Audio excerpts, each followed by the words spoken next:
کہتے تھے یہ لشکر آدھا میرے آگے، شہ کہتے تھے یہ لشکر آدھا میرے آگے، ایسے ہی ہے ہو خاک کا ذرہ میرے آگے۔ خیبر میں علی کہتے تھے دروازہ گرا کر، کیوں رکھا تھا تم نے یہ کھلونا میرے آگے۔ خیبر میں علی کہتے تھے دروازہ گرا کر، کیوں رکھا تھا تم نے یہ کھلونا میرے آگے۔ سادات ہوں میں صدقہ نہیں کھاتا۔ شعر سن بھائی، جس نے کہا شعر اس کا شعر لیکن بابا ارے کلندر بھی آگے ذرا محبت سے کہتے ہیں سبحان اللہ۔ دیکھیں بھائی یہ شادی کی محفل ہے، وہ مصرع میرے ذہن پہ ایسا نہیں ہے، اگر کوئی بھی ہو مصرع نہیں بولتے، لیکن یہ محترم نعیم صاحب قبلہ کے تقریباً 5 مہینہ پہلے کی دعوت ہے، میری جہاں تک میرا حافظہ کام کر رہا ہے 5 مہینہ پہلے کی دعوت، اور اس تاریخ کے لیے مجھے حضور سرکار گلزار میاں صاحب نے دعوت دی۔ اس کے علاوہ تقریباً 4 یا 5 جلسوں کی دعوت تھی، میں نے سب کو کینسل کر کے ان کی بات کو ترجیح دیا۔ جو نئے لوگ یہاں ممبر میں بیٹھے ہوئے ہیں وہ کہہ رہے ہیں آصف بھائی تعریف تو بڑی ہو رہی ہے، وہ نظر نہیں آ رہی وہ کون ہے، ملت بھائی کہاں ہیں۔ ان کے والد صاحب ڈاکٹر منیر صاحب کا یہ اخلاقی فریضہ ہے کہ وہ اپنے بیٹے کی شادی کی تقریب میں کم سے کم پہلی صف میں انہیں ہونا چاہیے تھا، ہے کہ نہیں۔ ان کے تمام تر اقرباء کو، متوسلین کو، معتقدین کو چاہیے کہ تمام تر قرابت داروں کو چاہیے کہ اپنے گھر کے ایک فرد جس کے سر پر کل حضور کی سنت کا امامہ سجنے والا ہوا۔ ہاں ہم لوگ یہاں پر کیا اخبار بیچنے آئے ہیں بھائی؟ آپ ہی لوگوں کی دعوت پہ آئے ہیں، آپ جب وہاں سے نہیں آ سکتے تو پھر ہم لوگوں کو اجازت دیجیے، سیدھی سی بات ہے۔ یہ طریقہ اصول کے خلاف ہے، سمجھ رہے ڈاکٹر منیر صاحب، یہ اصول کے خلاف طریقہ ہے۔ آپ کو چاہیے، اخلاقی فریضہ آپ کا یہ ہے، پہلی صف میں ہونا چاہیے۔ اور اپنے بیٹے کی شادی کے موقع پر 11ویں شریف کی رات آئی تو پوچھا کسی نے بریلی کے اعلیٰ حضرت سے، آج تو یہ 11ویں کی شب ہے، ربیع الغوث کا مہینہ ہے، آپ کیا چاہتے ہیں؟ تو کہتے ہیں غوث پاک کی بارگاہ سے غوث پاک دولہا بنے ہوئے ہیں۔ کہتے ہیں کہ ایک شعر کہا انہوں نے، غوث پاک سرکار کی شان میں انہوں نے شعر کہا کہ ظاہر سی بات ہے کہ جب دولہے کے شادی کی تقریب میں کوئی اپنا خاص آتا ہے تو اس اپنا حق مانگتا ہے، اپنا حق مانگتا ہے، اور وہ نظریہ یہاں پر مہمانوں کا بھی ہونا چاہیے۔ تھوڑی سی کم سے کم ہو فضا، اتنے لوڈ نہیں زمین پر ہم لوگ، اتنے بوجھ نہیں زمین پر ہم لوگ، سمجھ رہے ہیں میری بات کو، اور اتنی آسانی سے کسی کو دستیاب بھی نہیں ہوتے۔ 20-20 سال گزر جاتے ہیں کہ ایک شہر کو دیکھے ہوئے، اللہ کا شکر ہے بہت کم ہندوستان کے ایئرپورٹ بچے ہوں گے جہاں پر ہم لوگ اترے نہ ہوں گے یا چڑھے نہ ہوں گے۔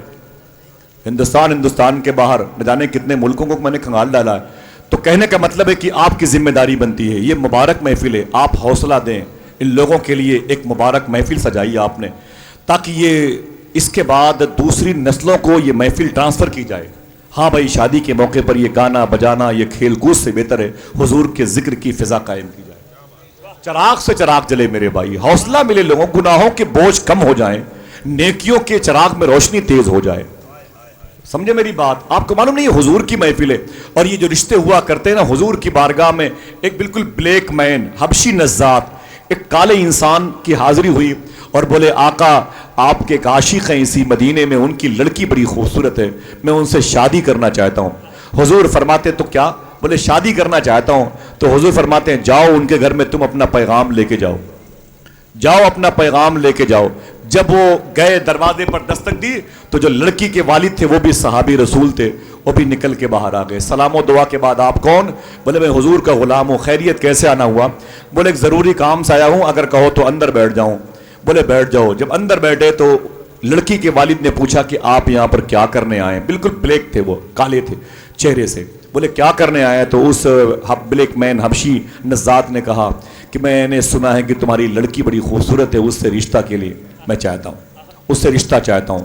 تو لڑکی کے باپ نے کہا کہ بہت اچھا ہے، آپ میری لڑکی کے لیے رشتہ لے کے آئے ہیں، لیکن وہ جس لڑکے سے میری لڑکی کا عقد ہوگا، وہ جو رشتہ آپ لے کے آئے ہیں وہ کون ہے؟ تو وہ بولے کہ وہ میں ہی ہوں، وہ میں ہی ہوں، میں ہی یہ رشتہ چاہتا ہوں۔ تو لڑکی کے باپ کے چہرے پر شکن کی لکیریں ابھر آئیں۔ بولے شرم نہیں آتی؟ اپنا چہرہ آئینے میں دیکھا ہے، کیسا مذاق ہے آپ، یہ کیا طریقہ ہے؟ باہر نکلے آپ، میری لڑکی بڑی حسین ہے، بڑی خوبصورت ہے، اور آپ اتنے کالے ہیں، یہ کیا معاملہ ہے؟ کیسا مذاق ہے مدینے میں حضور کی موجودگی میں؟ جب وہ کھڑے ہوئے تو دروازے پر آئے، بولے خبردار ادھر آنا نہیں ہے۔ تو وہ بولے کہ مجھے حضور نے بھیجا ہے۔ کیا کہا؟ مجھے حضور نے بھیجا ہے۔ بول دو مجھے اگر کوئی کہے میری کرسی خالی کرو تو یہ نعرہ آپ کا ہونا چاہیے، مجھے حضور نے بھیجا ہے. ہاں بولے مجھے حضور نے، جب حضور کا نام سنا تو لڑکی کے باپ دنگ رہ گئے. بولے اچھا حضور نے بھیجا؟ بولے ہاں. بولے کوئی بات نہیں، آپ واپس جائیے، میں اس موضوع پر حضور سے بات کروں گا. جیسے وہ حضور کے غلام ٹوٹا ہوا دل لے کے گھر سے باہر نکلے نا، لڑکی آ گئی آنگن سے برآمدے میں. ابو یہ کس سے بات ہو رہی تھی، کس سے آپ کی بحث اور مباحثے کی فضا گرم تھی؟ تو لڑکی کے باپ نے کہا، ہر ایک صاحب تھے بالکل بلیک تھے، ان کے موٹے موٹے ہونٹ تھے، کنگریلے بال تھے، بلیک تھے وہ، ان کے چہرے پر بالکل عجیب سی کالے پن کی اور سیاہی کا غلبہ تھا. وہ تجھ سے رشتہ کرنا چاہتے تھے. کہا پھر کیا ہوا؟ کہا میں نے کہا باہر جاؤ. بولے پھر کیا ہوا؟ بولے جب دروازے پر پہنچے تو بولے مجھے حضور نے بھیجا ہے. لڑکی نے کہا کیا کہا؟ بولے اس نے کہا جاتے جاتے مجھے حضور نے بھیجا ہے. تو لڑکی نے کہا ابو اسے واپس بلا لیجئے. اب یہ مت دیکھیے کون آیا ہے، یہ دیکھیے بھیجنے والا کون ہے. یہ دیکھیے اسے بھیجا کون ہے. اب میری شادی اسی لڑکے سے ہونی چاہیے. اور سنے میرے باپ، جب میں اس کے ساتھ بازاروں سے گزروں گی نا، میری سہیلیاں مجھ سے پوچھیں گی اے یہ کون ہے تیرے ساتھ بلیک مین ٹہل رہا ہے، یہ کون ہے تیرے ساتھ جو اتنا موٹے قسم کا موٹے موٹے ہونٹ والا گھوم رہا ہے؟ تو میں کہوں گی فخر سے یہ میرا شوہر ہے. تو میرا مذاق اڑائیں گے، اتنی خوبصورت آنکھیں کس کے حوالے کی، اتنے پاکیزہ لب و رخسار، اتنی عظیم زلفیں کس کے حوالے کی، یہ تیرا شوہر ہے اتنا بھدے چہرے والا. تو میں ان سے اپنی سہیلیوں سے کہوں گی سنو سنو، تمہارے رشتے تمہارے ماموں نے کروائے، تمہارے رشتے تمہارے پھپھا نے کروائے، تمہارے رشتے تمہارے باپ نے کروائے، اور میرا رشتہ رسول پاک نے کروایا ہے. حضور کی مرضی سے یہ عقد کا معاملہ پیش آیا ہے، حضور کی مرضی سے. تو حضور کی مرضی سے ہم لوگ بھی یہاں پر بیٹھے ہوئے ہیں.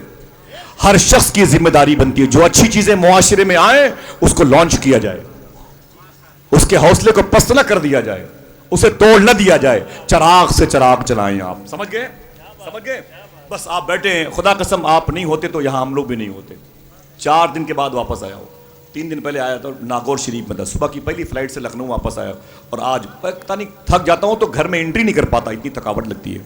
پھر کہاں کہاں کی محفلیں ہوتی ہیں. سنیں آپ، بڑا ہی مبارک خیال تھا جو میں پڑھنا چاہتا تھا اور آپ تک اس آواز کو پہنچانا چاہتا تھا. فراز دار پر بھی ذکر مولا ڈھونڈ لیتے ہیں، جنہیں جنت میں جانا ہے وہ رستہ ڈھونڈ لیتے ہیں. یزیدی پتھروں میں اتفاقاً حر بھی شامل تھا، مگر جو جوہری ہوتے ہیں ہیرا ڈھونڈ لیتے ہیں. یزیدی پتھروں میں اتفاقاً حر بھی شامل تھا. بیٹھے بیٹھے سن لیں.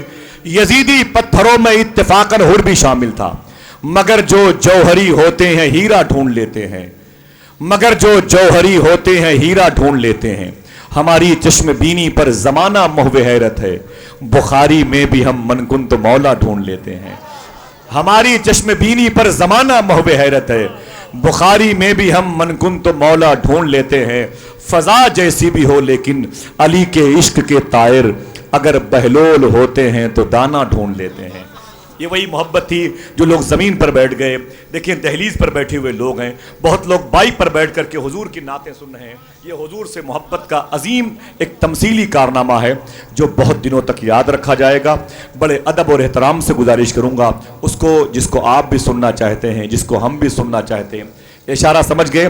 اگر اب مگر نام نہ لوں اور اسے اس کا استقبال کروا دوں تو آپ سمجھ لیں گے کہ کون مائک پر آنے والا ہے. سمجھ گئے؟ سبحان اللہ. یہ محبت.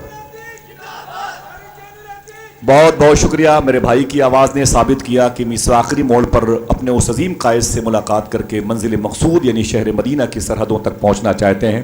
بہت بہت مبارک ہو. آئیے اس آواز کو تقویت دے. ایک نعرہ بلند ہونا چاہیے آپ کے